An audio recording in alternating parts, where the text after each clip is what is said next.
హైదరాబాద్లో హైకోర్టు చుట్టూ తిరిగి కరోనా తెచ్చుకున్నా. చావు బ్రతుకుల్లోకి వెళ్ళిపోయినాను. చావు బ్రతుకులలో ఉన్న నేను, మరణ పడక మీద ఉన్నటువంటి నేను ఒకటే అడిగిన, ప్రభువా,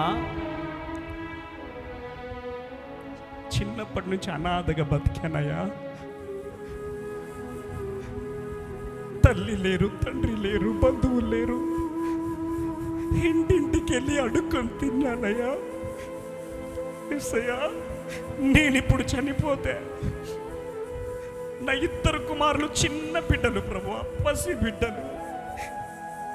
నా జీవితం వాళ్ళకు పడుతుంది యేసయ్యా. వాళ్ళు ఎవరి మీద ఆధారపడుతున్నారు ప్రభువా? యేసయ్యా, వాళ్ళు ఎవరి మీద ఆధారపడుతున్నాయా అని కన్నీరు కారుస్తూ ప్రభు పాదాలు పట్టుకొని గోజాడుతూ ఉన్నాను. ఇటు పక్కన వ్యక్తి చనిపోయాడు, ఇటు పక్కన వ్యక్తి ఆయాసం వచ్చి చనిపోయాడు. నాకు ఆయాసం ఆగట్లేదు. ఇంటి దగ్గర నా భార్య ఎలా ఉందో, నా పిల్లలు ఎలా ఉన్నారో, అనేక మంది అనాథ బిడ్డలను పోషిస్తున్నానయ్యా. వారందరూ రోడ్డు మీద పడతారయ్యా. అనేక మంది అనాథ వృద్ధులను పోషిస్తున్నానయ్యా. వారందరూ రోడ్డు మీద పడిపోతారు స్వామి అని ఆ రోజు కన్నీరు గారుస్తూ ప్రార్థన చేస్తున్నప్పుడు దేవుని అభిషేకం నన్ను ఆవరించి, నా ప్రియ కుమారుడా, ఈ శ్రమలో నుంచి నిన్ను నేను ప్రపంచానికి పరిచయం చేయబోతున్నాను. గట్టిగా చెప్పండి. కేస్ బుక్ అవడం ద్వారా నా జీవితం అయిపోయింది అనుకున్నా.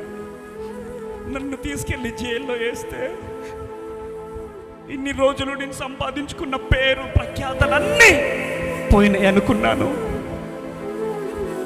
మా అనాథ శరణాలయంలో ఉన్నటువంటి బిడ్డలను తీసుకెళ్ళి వేరే అనాథ శరణాలయంలో పడేశారు.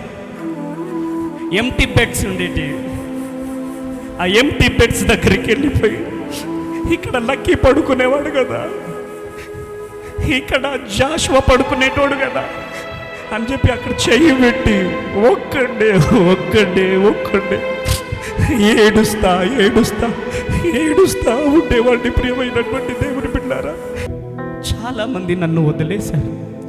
కానీ ఎవరు వదిలేసినా ఈ చెయ్యిని యేసయ్య విడిచిపెట్టకుండా మీ అందరి ముందు హైదరాబాద్లో నన్ను నిలుచోబెట్టిండు.